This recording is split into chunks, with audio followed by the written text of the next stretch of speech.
আসসালামু আলাইকুম ভিউয়ার্স, আজ রান্না করে দেখাবো কাঁঠালের বিচি দিয়ে পুঁই শাক ডাঁটা আর চিংড়ি মাছ। তো তার জন্য আমি পেঁয়াজ নিয়ে নিলাম। পেঁয়াজ লাল হলে এখন আমি দিয়ে দিব মশলা বাটা, দিচ্ছি আদা রসুন আর জিরা বাটা। তারপর দিয়ে দিলাম হলুদের গুঁড়া 1.5 চামচ, মরিচের গুঁড়া 2.5 চামচ। এখানে একটু ঝালের পরিমাণ বেশি দিচ্ছি, আপনারা চাইলে কাঁচামরিচ আলাদা করে দিতে পারেন। পরিমাণ মতো লবণ দিয়ে দিলাম।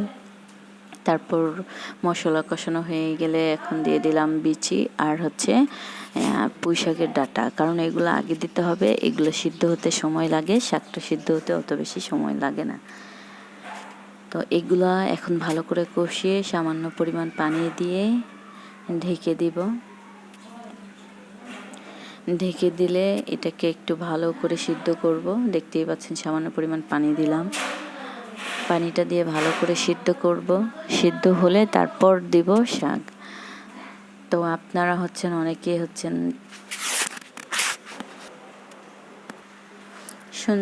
এখন অপেক্ষা করার পর দেখেন সিদ্ধ হয়ে গেছে সুন্দর করে। এখন এটাকে আমি যতটুক পরিমাণ ঝোল রাখবো ততটুক পরিমাণ পানি দিয়ে ভালো মতো জাল করে নিচ্ছি। তারপর শাকগুলো দিয়ে দিব। আপনারাও জাল দিয়ে দিন সুন্দর করে ঝোলটাকে, কারণ শাক দেওয়ার পর ভালো করে জাল দেওয়া যায় না পানি, কারণ যে শাকটা বেশি সিদ্ধ হয়ে যাবে। তাই তো অবশ্যই শাকটা যদি একেবারেই সবুজ সবুজ রাখতে চান, সেক্ষেত্রে আপনাকে ঝোলটাকে আগে ভালো করে জাল দিয়ে তারপর শাকটা দিতে হবে। শাকটা দিয়ে সুন্দর করে লাড়াচাড়া দিয়ে শাকটা যতক্ষণ সিদ্ধ না হয় ততক্ষণ অপেক্ষা করতে হবে। তারপর আপনারা যদি কেউ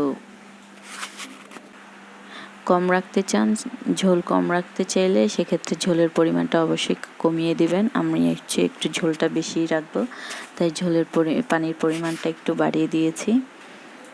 তা আমার নাড়াচাড়া হয়ে গেছে, এখন একটু ঢেকে দিব। সিদ্ধ হওয়া পর্যন্ত অপেক্ষা করব। তারপর আমার রান্নার কালারটা খুব সুন্দর হয়েছে, দেখতেই পাচ্ছেন। কালারটা দেখতে সুন্দর হলে অবশ্যই খেতে মজা হবে। আমি প্রায় সময় এই কথাটা বলে থাকি।